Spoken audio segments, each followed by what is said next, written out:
سر بھلا کیا کوئی جانے کی ہے کیسا تیرا، اولیاء ملتے ہیں آنکھیں وہ ہے تلوا تیرا، اولیاء ملتے ہیں آنکھیں وہ ہے تلوا تیرا، اور تیری سرکار میں لاتا ہے رضا اس کو شفیع جو میرا غوث ہے اور لاڈلا بیٹا تیرا، جو میرا غوث ہے اور لاڈلا بیٹا تیرا۔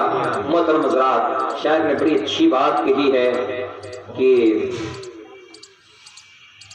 اللہ اللہ کیے جانے سے اللہ نہ ملے، اللہ اللہ کیے جانے سے اللہ نہ ملے، اللہ والے ہیں جو اللہ سے ملا دیتے ہیں، اللہ والے ہیں جو اللہ سے ملا دیتے ہیں۔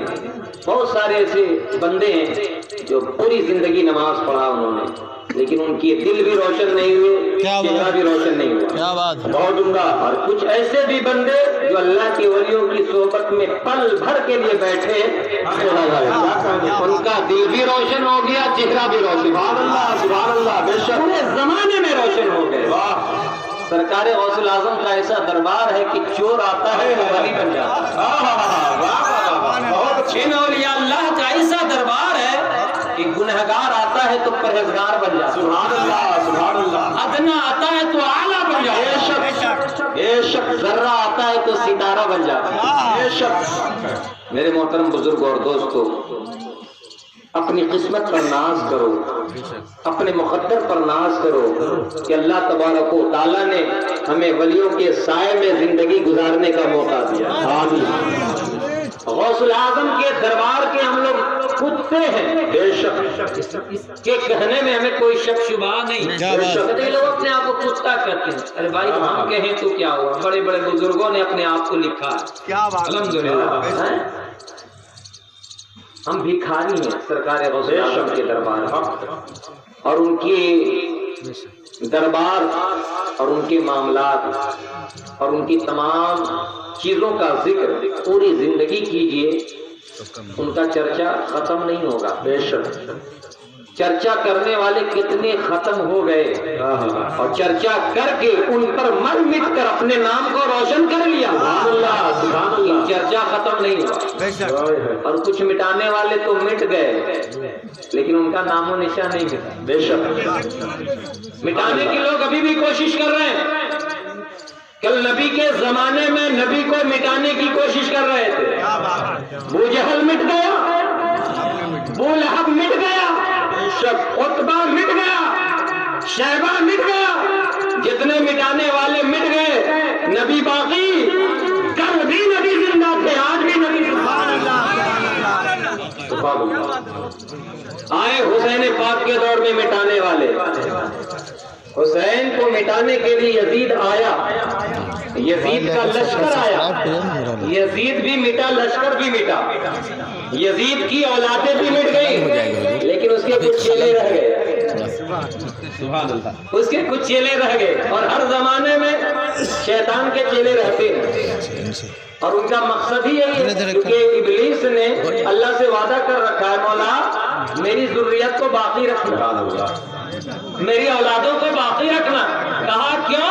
کہا تیرے بندوں کو بہکانے کے لیے، میرے بندوں کو بہکانا چاہتے ہو، سنو، اگر تیرے بہکانے میں میرا بندہ بہک بھی گیا، میری راہ سے ہٹ بھی گیا، لیکن کبھی تو اس کو ہوش آئے گا، جب بھی اس کو ہوش آئے، جب بھی اس کو سمجھ آئے گی کہ میں اللہ کا بندہ ہوں، رسول اللہ کا امتی ہوں، مجھے اللہ کی ماننی چاہیے، اللہ کے حکم پر عمل کرنا چاہیے۔ ہم اس کے راستے سے بھٹک چکے ہیں، ہم اس کے ولیوں کے گستاخ ہو چکے ہیں، نبی کے گستاخ ہو چکے ہیں، ایسا ہمیں کرنا نہیں چاہیے۔ اللہ کی زمین پر اللہ کے ولیوں سے ہم دشمنی کر رہے ہیں، یہ ٹھیک نہیں ہے۔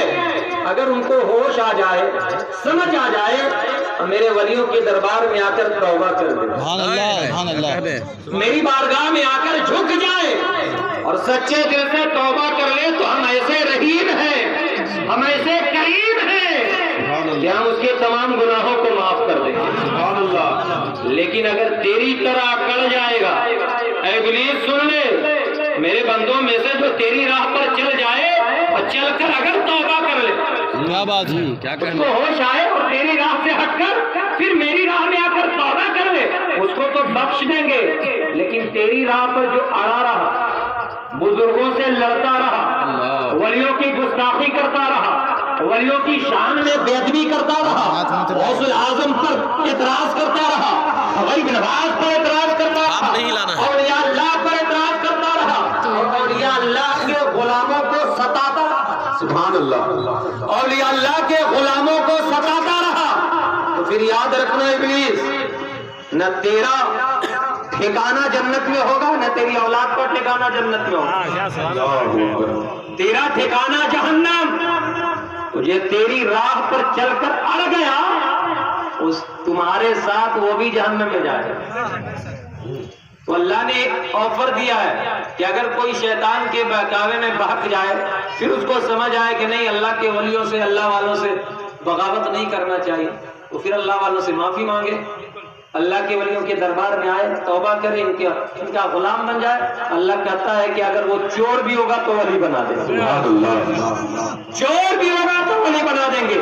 بڑا ڈاکو تھا نا، ارادہ برا لے کر چلا تھا، غوث اعظم کا جبہ چرانے کے لیے، دشمنی تھی اس کے دل میں، لیکن دربار غوث الاعظم میں آیا، کہا میرے دربار میں جو آتا ہے وہ خالی ہاتھ نہیں جاتا، تم دنیا لینے آئے تھے، اللہ تجھے آخرت بھی دے رہا ہے، سبحان اللہ، یقین بھی دے رہا ہے۔ اللہ کے ولیوں کے دربار میں دنیا کے ساتھ ساتھ آخرت بھی ملتی ہے، آخرت بھی ملتی ہے، الحمدللہ۔ سرکار سیدنا غوث الاعظم رضی اللہ تعالیٰ عنہ کہ پیدائش سے پہلے ہی 500 سال پہلے حضرت خواجہ جنید بغدادی نے اپنے تمام مریدوں سے کہا تھا کہ مجھے غیب سے خبر مل رہی ہے کہ شہر جیلان میں ایک بچہ پیدا ہوگا جو قطب العالم ہوگا، پورے زمانے کا قطب ہوگا، اس کا نام عبد القادر ہوگا، لقب محی الدین ہوگا، تمام اولیاء کی گردن پر اس کا قدم ہوگا۔ یہ خواجہ جنید بغدادی 500 سال پہلے اپنے مریدوں کو خبردار کرتے ہیں، تم اپنی اولادوں کو کہہ دینا کہ اگر زندگی بچ جائے اور سرکار غوث الاعظم کا زمانہ مل جائے تو سب کو چھوڑنا غوث اعظم کے پاس چلے جانا۔ نعرہ تکبیر، نعرہ رسالت، یا غوث، یا غوث، یا غوث۔ سرکار سیدنا غوث الاعظم رضی اللہ تعالیٰ عنہ کی بے مثال کرامتیں، بے شک میں ان کا ادنا غلام، غلاموں کا غلام، غلاموں کا غلام، میں ان کے تعلق سے کیا کہوں؟ بڑے بڑوں نے کہا، بڑے بڑوں نے کہا، بہت کچھ کہا، بہت کچھ لکھا الحمدللہ، اور لکھ لکھ کر کامیاب ہو گئے، سبحان اللہ، ہم لوگ پڑھ پڑھ کر کامیاب ہو رہے ہیں، سبحان اللہ۔ سرکار سیدنا غوث الاعظم رضی اللہ تعالیٰ عنہ نے اپنے مریدوں کو تسلی دینے کے لیے سرکار عالم صلی اللہ علیہ وسلم کے وسیلے سے رب کی بارگاہ میں جو دعا کیا تھا، اس دعا کا ذکر میں آپ کے سامنے کر دوں تاکہ آپ کی دل کو تسلی مل جائے کہ سرکار سیدنا غوث الاعظم نے اپنے مریدوں کو لاوارث نہیں چھوڑا ہے، بے شک لاوارث نہیں چھوڑا ہے۔ بہت سارے واقعات ہیں، بہت ساری کرامتیں ہیں، المختصر۔ سرکار سیدنا غوث الاعظم رضی اللہ تعالیٰ عنہ جب وعظ فرماتے، تقریر کرتے تو 50-100 کا مجمع نہیں ہوتا، لاکھوں کا مجمع ہوتا۔ ایک مرتبہ کا واقعہ ہے کہ سرکار غوث الاعظم رضی اللہ تعالیٰ عنہ تقریر کر رہے تھے، وعظ فرما رہے تھے، اچانک بارش ہونے لگی، مجمع میں خلبلی مچ گئی، بارش ہونے لگی تو لوگ ادھر ادھر دوڑنے لگے۔ سرکار غوث الاعظم رضی اللہ تعالیٰ عنہ نے صرف ایک جملہ فرمایا، اے پروردگار عالم، تیرے بندوں کو ہم بلاتے ہیں اور تیری بارش ادھر ادھر کر رہے ہیں، اللہ، یعنی میں تیرے بندے میری بارگاہ میں آ کر کے کچھ سیکھ رہے ہیں، تیرا پیغام میں ان تک پہنچا رہا ہوں، اور یہ بارش جو ہو رہی ہے اس سے لوگ منتشر ہو رہے ہیں، بکھر رہے ہیں۔ اگر ایسا ہوگا تو عبد القادر تقریر کیسے کرے؟ اتنا کہنا تھا کہ بارش تھم گئی، جہاں پر مجمع تھا، جتنے لوگ تھے، اس جگہ پر بارش نہیں، باقی ساری جگہوں پہ بارش ہو رہی۔ سبحان اللہ، سبحان اللہ، سبحان اللہ۔ سرکار غوث الاعظم کا جہاں جلسہ ہو رہا، سرکار غوث الاعظم جہاں تقریر کر رہے ہیں اور سننے والے سن رہے ہیں، وہاں پر بارش کا نام و نشان نہیں۔ باقی ساری جگہوں پر بارش ہو رہی ہے۔ غوث الاعظم رضی اللہ تعالیٰ عنہ کی ادنا کرامت، صرف ایک جملہ فرمایا، اللہ نے سن لیا۔ سرکار غوث الاعظم رضی اللہ تعالیٰ عنہ واعظ فرما رہے تھے، ان کے دربار میں بڑے بڑے عالم، بڑے بڑے پیران کرام، بڑے بڑے مفتیان کرام، محدثین کرام، مفسرین کرام، اپنے وقت کے بڑے بڑے امیر کبیر دولت مند سب لوگ جمع تھے۔ بڑے بڑے ابدال کی جماعت حاضر ہوتی، قطب آتے تھے، قلندر آتے تھے، مست آتے تھے، مستان آتے تھے، ہر کوئی حضرت کی بارگاہ میں جمع ہوتا اور فیض لے کر جاتا تھا۔ یہ واقعہ میں آپ کو سناؤں، اس سے پہلے کہ سرکار غوث الاعظم کے دربار میں یا بزرگوں کے دربار میں جانا، لوگ کہتے ہیں نہیں جانا چاہیے، اور کچھ لوگ کہتے ہیں جاؤ ذرا ان کو آزماؤ۔ بزرگوں کو آزمانے کے لیے پہنچتے ہیں۔ پیر صاحب آئے داؤد نگر سے، اچھا ذرا دیکھیں کتنے پاور والے ہیں۔ اچھا پاور دیکھنا چاہتے ہو؟ تمہارا ٹاور اڑ جائے گا، ان کا پاور ہے، کیا کر رہے ہیں؟ دماغ کا ٹاور خراب ہو جائے گا، ایسا خراب ہوگا کہ کبھی کام نہیں کرے گا۔ علاج کراتے رہو گے، ڈاکٹر کا بھی ٹاور ختم ہو جائے گا۔ جی یہ ایسے پاور والے لوگ ہیں، تو ان کے پاور کو آزمانے کے لیے نہیں آنا چاہیے۔ اگر معلوم ہو جائے کہ پیر برحق ہیں تو ان سے ٹکرانا نہیں چاہیے۔ سرکار غوث الاعظم رضی اللہ تعالیٰ عنہ کہ پڑھنے کا زمانہ ہے، سرکار غوث الاعظم نے اپنے ایک ساتھی سے کہا، کیا میرے دوست، سنا ہے کہ دریائے دجلہ کے کنارے ایک ابدال رہتے ہیں، کچھ دن کے لیے آتے ہیں پھر کہیں چلے جاتے ہیں، کبھی کبھی آتے ہیں، ابھی آئے ہوئے ہیں، کبھی کبھی ملاقات ہوتی ہے، چلو ان کی زیارت کر لی جائے۔ پتہ یہ چلا کہ زیارت کرنے کے لیے ارادہ رکھنا یہ سرکار غوث الاعظم کی سنت ہے۔ سرکار سیدنا غوث الاعظم رضی اللہ تعالیٰ عنہ کے پڑھنے کا زمانہ ہے۔ ان کے ساتھی نے کہا کہاں؟ کہا دریائے دجلہ کے کنارے۔ کہا کس کے پاس جانا؟ کہا ابدال کے پاس۔ کہا اچھا چلو۔ اس ساتھی کا نام تھا ابن سقا، ٹھیک ہے، وہ بھی عالم کی پڑھائی پڑھ رہا تھا، غوث الاعظم بھی پڑھ رہے تھے۔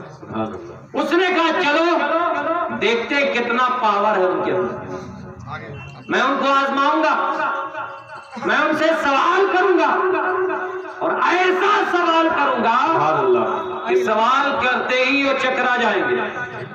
یہ کس نے کہا؟ ابن سقا نے، غوث اعظم کے ساتھی نے۔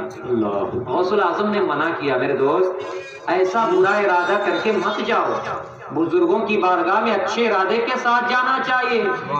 عالموں کے پاس جاؤ تو زبان سنبھال کے جاؤ، اور بزرگوں کی بارگاہ میں جاؤ تو دل سنبھال کے جاؤ۔ اور جو ولی اللہ بھی ہو اور عالم بھی ہو، وہاں زبان اور دل دونوں کو خاموش رکھنا چاہیے، ورنہ تمہاری زبان کے حال سے بھی واقف ہیں اور دل کے حال سے بھی واقف ہوتے ہیں۔ اس لیے اپنے ارادے کو بدلو، اچھے ارادے کے ساتھ چلو۔ کہا نہیں، بہت سنا ہے کہ ابدال ہیں، قطب ہیں، قلندر ہیں، اور یہ سب کچھ نہیں ہے، علم سے بڑی کوئی چیز ہے، ہم علم والے ہیں۔ آج بھی کچھ لوگ علم کا غرہ لے کر کے عالموں کے پاس، اماموں کے پاس، پیر صاحب کے پاس لوگ پہنچ جاتے ہیں، اور پہنچنے کے بعد طرح طرح کا سوال کرتے ہیں، طرح طرح کا سوال، ایسا ایسا سوال لگتا ہے کہ ابلیس کا یہی سب سے بڑا چیلا ہے۔ ہاں ابلیس بھی طرح طرح کا اعتراض کرتا رہا نا اللہ کی بارگاہ میں۔ یہ اعتراض کرنا، حضرت امام فخر الدین رازی کی بارگاہ میں ابلیسی آیا تھا نا، لمبا چوڑا جبہ پہن کر کے، لمبا کرتا، ناٹا پاجامہ، جی ابلیس کا ناٹا پاجامہ ہوتا، لمبا جبہ ہوتا اللہ، اور اس کے چہرے سے پتہ چل جاتا ہے کہ ابلیس ہے۔ دعوے کے ساتھ بول رہا ہوں، میں ڈرتا ورتا نہیں، کیونکہ میں قادری غلام ہوں۔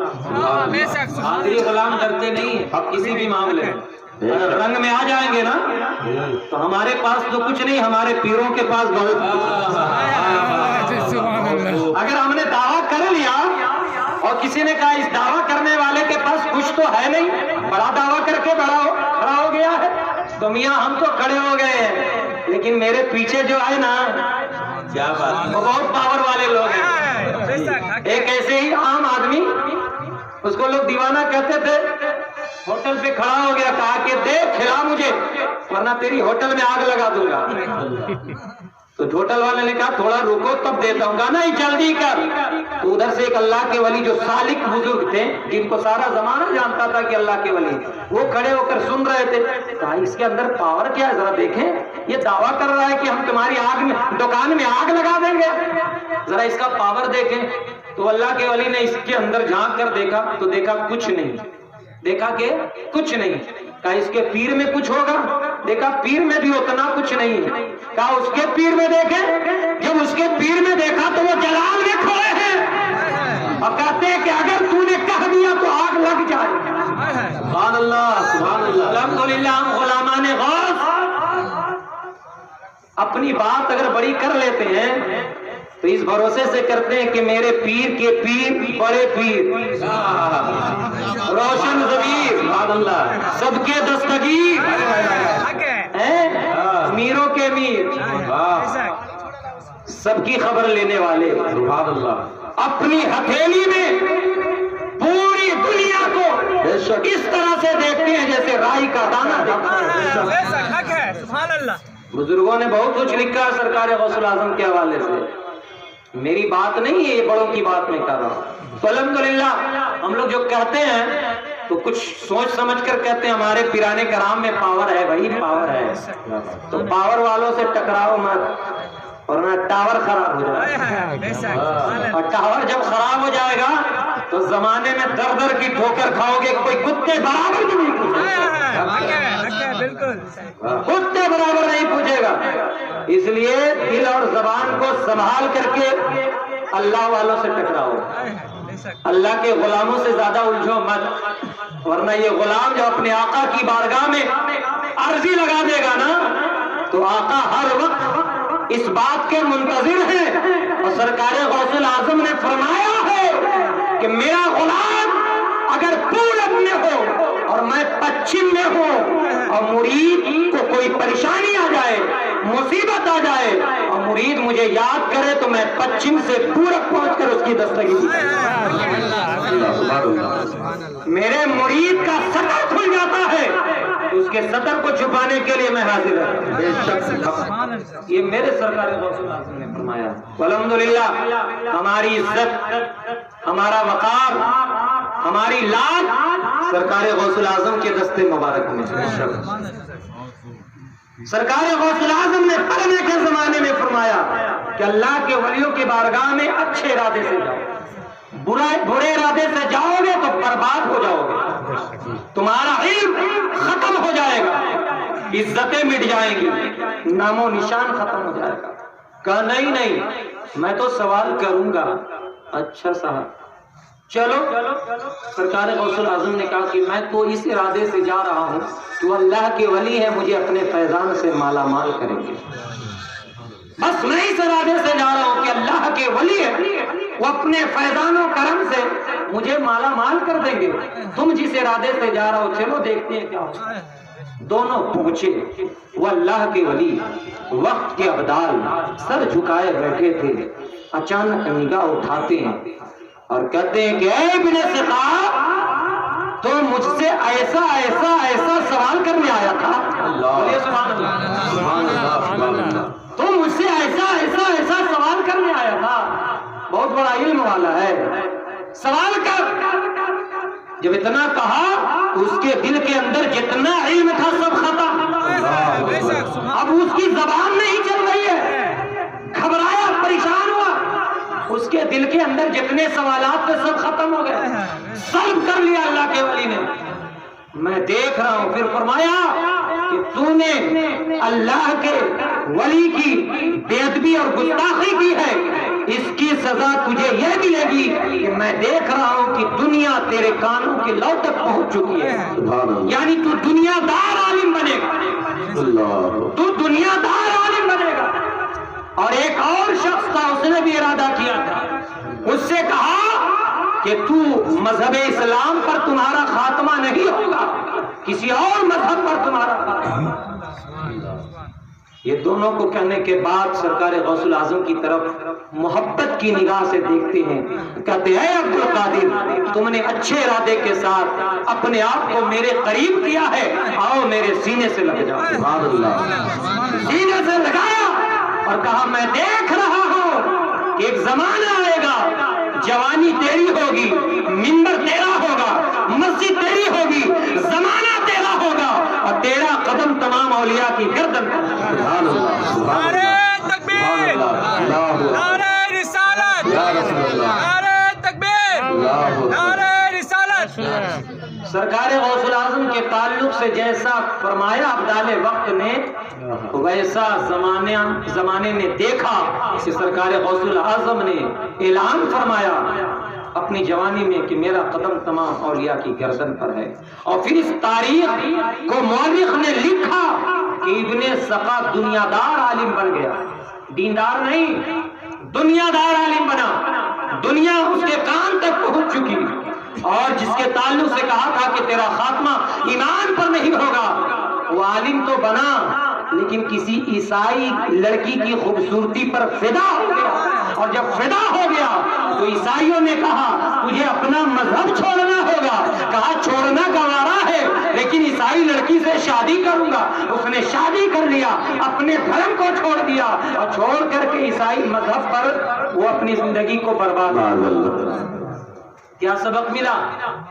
بزرگوں کے دربار میں جانا غوث الاعظم کی سنت، اور جاؤ تو اچھے ارادے کے ساتھ جانا، اگر برے ارادے کے ساتھ کوئی جائے گا تو پھر اس کے ساتھ وبال ہے، اس کی بربادی ہے۔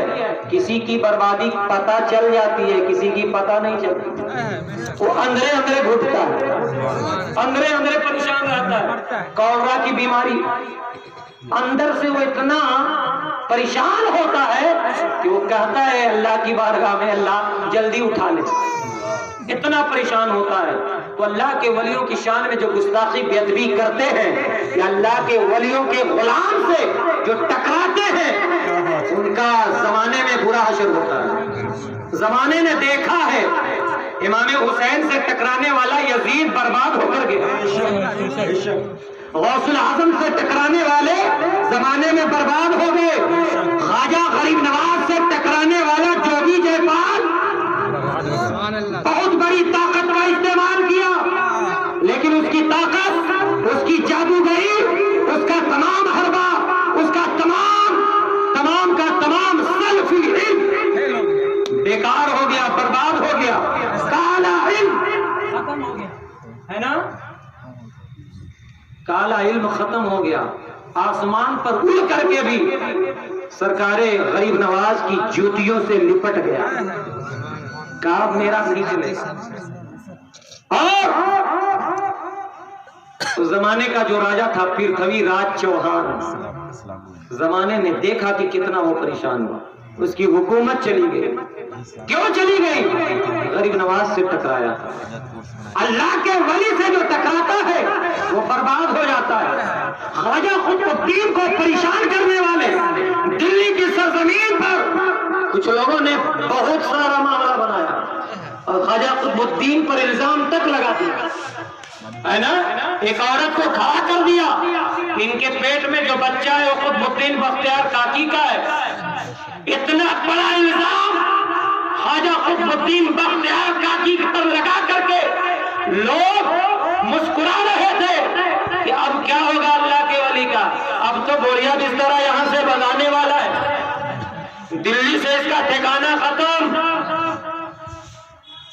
اور اس زمانے کا جو بادشاہ جس کا نام التمش، وہ قطب الدین بختیار کاکی کا مرید ہے، فیصلہ نہیں کر پاتے، کرے تو کیا کرے، زمانے کی سنے یا پیر کی سنے۔ پیر کہتے ہیں غلط ہے، زمانہ کہتا ہے کہ نہیں صحیح الزام لگا۔ زمانے کے کچھ لوگ گٹھ بندھن کی ہے نا، ملی بھگت سرکار، چور چور موسیرے بھائی مل گئے، ہم مل کر کے خواجہ قطب الدین بختیار کاکی کی عزت پر، ان کے روشن ناموں پر داغ لگانے کی کوشش کی۔ خواجہ قطب الدین بختیار کاکی نے کہا کہ میں یہاں آیا نہیں ہوں، بھیجا گیا ہوں۔ کیا کہا؟ میں یہاں آیا نہیں ہوں، بھیجا گیا ہوں۔ اور جو بھیجا جاتا ہے اور جو بھیجنے والا ہوتا ہے وہ بڑا پاور والا ہوتا ہے، بے شک وہ اپنی طرف سے کچھ نہیں کرتا، جو اسے بھیجتا ہے وہ بہت کچھ کرتا ہے۔ اپنے پیر و مرشد کی بارگاہ میں لو لگایا، کہا غریب نواز اسی لیے بھیجا تھا آپ نے کہ میری عزت پر حملہ ہو، زمانہ مجھ پر لعنت برسائے، لوگ طرح طرح کی باتیں کر رہے ہیں، میرے اوپر الزام لگ چکا ہے، میرے دامن پر داغ لگ رہے ہیں۔ آپ میرے پیر و مرشد ہیں، آپ رہنمائی نہ کریں گے تو کون کرے گا؟ آپ دستگیری نہ کریں گے تو کون کرے گا؟ غریب نواز اجمیر میں پیدل کا زمانہ تھا، 3 دن چلنے میں لگتا، اجمیر سے دلی کم سے کم 24 سے 30 گھنٹے کا سفر پیدل۔ سرکار غوث الاعظم رضی اللہ تعالی، سرکار خواجہ غریب نواز نے کہا بیٹا قطب الدین گھبراؤ مت، کل عدالت لگے گی نا، اس وقت تم کھڑے رہنا، میں حاضر ہو جاؤں گا، میں حاضر ہو جاؤں گا۔ رات بھر مرید اپنے پیر و مرشد کو یاد کر رہے ہیں، حضور نگاہ کرم، لاج آپ کے ہاتھوں میں۔ صبح ہو گئی، فجر کی نماز کے بعد لوگ آئے، کہا چلیے عدالت میں، کہا چلو عدالت میں پہنچے۔ اس عورت کو بھی لایا گیا جو عورت الزام لگا کر کھڑی تھی، اس کے پیٹ میں بچہ تھا۔ سرکار خواجہ غریب نواز کے مرید خواجہ قطب الدین بختیار کاکی رحمت اللہ تعالی علیہ عدالت میں کھڑے ہیں، اکیلے ہیں، کوئی گواہ نہیں۔ اس عورت کی طرف سے 4-5 گواہ ہیں۔ عورت بادشاہ وقت التمش سے کہتی ہے کہ حضور سنوائی ہو، میری فریاد سنیے، یہ انسان جس کا نام قطب الدین ہے، اس نے میرے اوپر ظلم کیا ہے، میرے پیٹ میں جو بچہ ہے قطب الدین کا ہے، اس بات کو سن لیجئے، سمجھ لیجئے اور پھر فیصلہ کیجئے۔ التمش بادشاہ خاموش ہے، انتظار کر، اب کیا ہونا چاہیے؟ خواجہ قطب الدین بختیار کاکی رحمت اللہ تعالی علیہ آنکھ بند کر کے اپنے پیر و مرشد کا تصور کیا۔ ابھی کیا ہی تھا کہ عدالت کے تمام افراد نے دیکھا کہ ابھی کوئی آنے والے کی آواز میں نہیں آئی، خواجہ غریب نواز عدالت میں کھڑے، مجمع کے سامنے اچانک نمودار ہو گئے، جلوہ فروز ہو گئے۔ کہا کیا بات ہے؟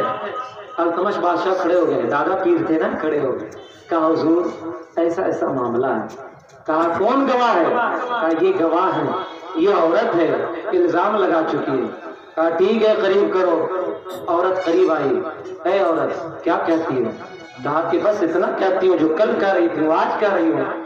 کیا کہنا چاہتی ہو؟ کہا میرے پیٹ میں بچہ قطب الدین کا ہے، قطب الدین نے میرے اوپر ظلم کیا ہے، یہ اپنے وقت کا ولی بنتا ہے، اپنے وقت کا امام بنتا ہے، اپنے وقت کا عالم بنتا ہے، اپنے وقت کا پرہیزگار بنتا ہے، عابد و زاہد بنتا ہے، اپنے کو بزرگ کہا جاتا ہے، لیکن اس نے سناٹے میں میرے ساتھ ظلم کیا۔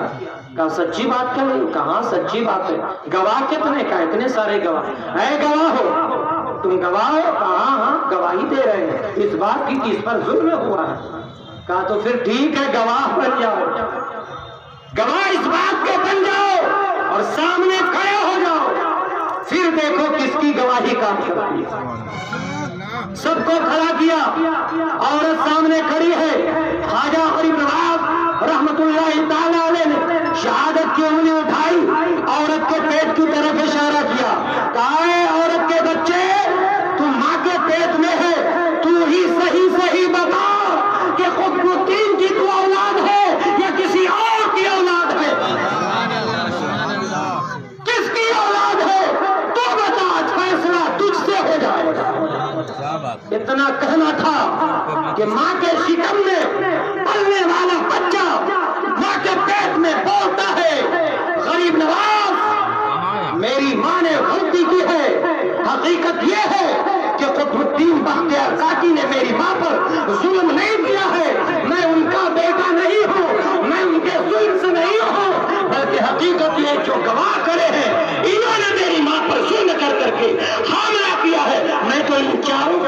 ہے.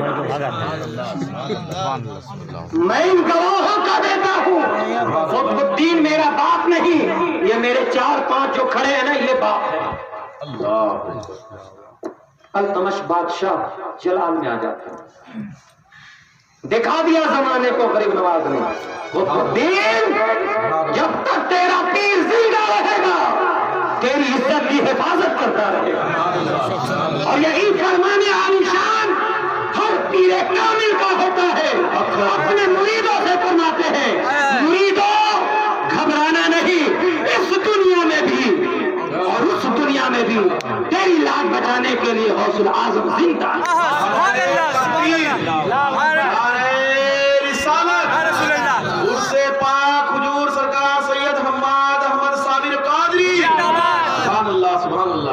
سرکار غوث الاعظم رضی اللہ تعالیٰ عنہ واز فرما رہے ہیں. اچانک واز فرماتے فرماتے مجمع سے نکل گئے. ان کے جو چاہنے ماننے والے تھے وہ بھی پیچھے پیچھے چلے. کیا آخر غوث الاعظم کو کیا ہو گیا؟ اچانک تقریر کرتے کرتے یہ باہر نکل گئے. پورا مجمع پیچھے پیچھے چلتے جا رہے ہیں. غوث الاعظم کا قدم جلدی جلدی میں گزر رہا ہے. دریائے دجلہ کے کنارے پہنچے. سنیے بس تھوڑی دیر, صلاۃ و سلام ہو 52 ہو گیا. کیا بات. سرکار سیدنا غوث الاعظم رضی اللہ تعالیٰ عنہ دریائے دجلہ کے قریب پہنچے. ظہر کی نماز کا وقت تھا. سنیے توجہ توجہ. کیا دیکھتے ہیں, لوگوں نے دیکھا, لکھنے والوں نے لکھا کہ دریائے دجلہ کے بیچوں بیچ میں مصلی بچھا ہوا. مصلی قریب آتا ہے, بالکل کنارے پر. سرکار غوث الاعظم اس مصلی پر کھڑے ہو جاتے ہیں. سبحان اللہ. پانی کے بیچوں بیچ وہ مصلی جاتا ہے. پھر ان کے پیچھے ایک نورانی جماعت کھڑی ہو جاتی ہے. فرشتوں کی جماعت ہوتی ہے. پھر ایک جماعت آتی ہے جو رجال الغیب ہوتے ہیں. پھر ایک جماعت آتی ہے جو جناتوں کی جماعت ہوتی ہے. پھر ایک جماعت آتی ہے جو اللہ کے ولی بظاہر نظر آتے ہیں, ابدال کی شکل میں, قطب کی شکل میں, ولی اللہ کی شکل میں. وہ تمام اولیاء اللہ کی جماعت حضور غوث الاعظم کے مصلی کے پیچھے جماعت بنا کر کھڑے ہو جاتے ہیں. ظہر کی نماز ادا ہوتی ہے. سبحان اللہ. ظہر کی نماز مکمل ہونے کے بعد سرکار غوث الاعظم نے جب سلام پھیرا تو پھر دعا ہوتی ہے نا. اب تو لوگ دعا پر بھی اعتراض کرتے ہیں. لوگ ہر طرح ہر چیز پر اعتراض کا زمانہ شروع سے چلا آ رہا ہے. جب اللہ نے حضرت آدم کو پیدا کرنا چاہا تو اعتراض ہے نا. آدم علیہ السلام پیدا حضرت کے پاس ہے نا, ڈیوٹی نہیں ہے. دیکھیں نکل گیا وہ وہاں سے. درود شریف پڑھتے رہیے.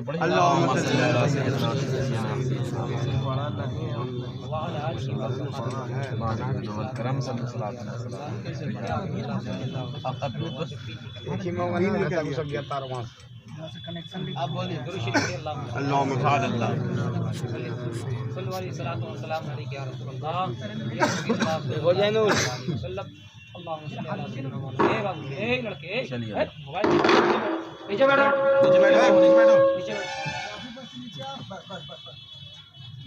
تم لوگ ہی بڑا کا پیر صاحب ہے. پیر صاحب بیٹھے ہیں, سمجھ نہیں آتا. سیکھو بیٹا سیکھو. سرکار سیدنا غوث الاعظم رضی اللہ تعالیٰ عنہ نماز ادا کرنے کے بعد اپنے ہاتھ کو بلند کرتے ہیں. ان کے پیچھے والی جتنی نورانی جماعت سب ہاتھ اٹھا کر کے آمین کہتے ہیں. غوث الاعظم نے کیا دعا کیا, اس دعا پر توجہ چاہوں. ٹھیک ہے, اس کے بعد میں اپنی تقریر ختم.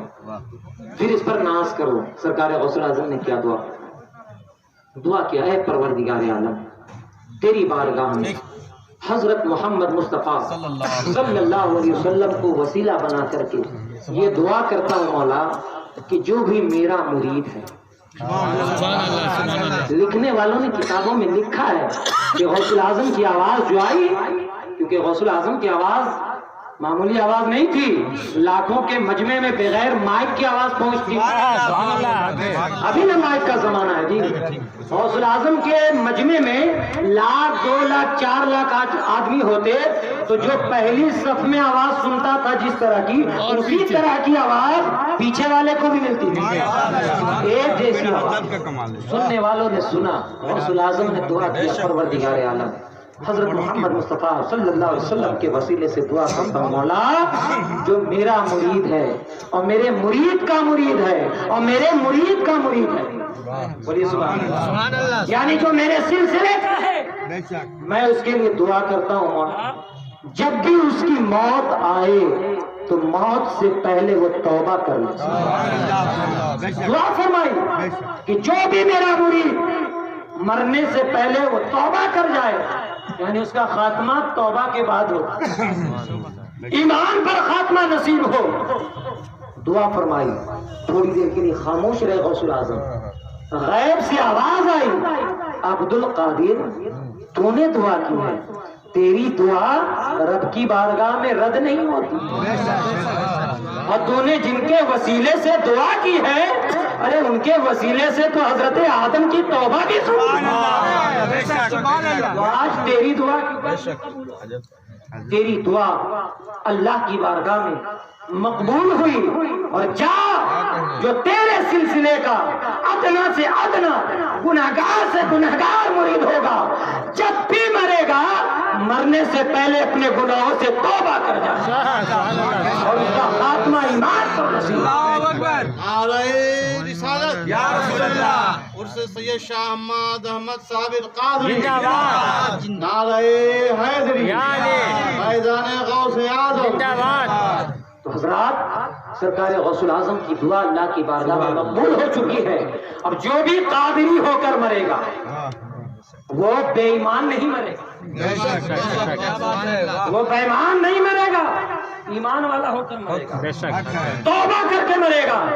اتنا بڑا آفر، اتنا بڑا مژدہ سرکار غوث اعظم کو رب نے سنا دیا کہ غوث اعظم جو آپ کا مرید ہے وہ دنیا میں بھی آخرت میں بھی کامیاب رہے گا. الحمدللہ.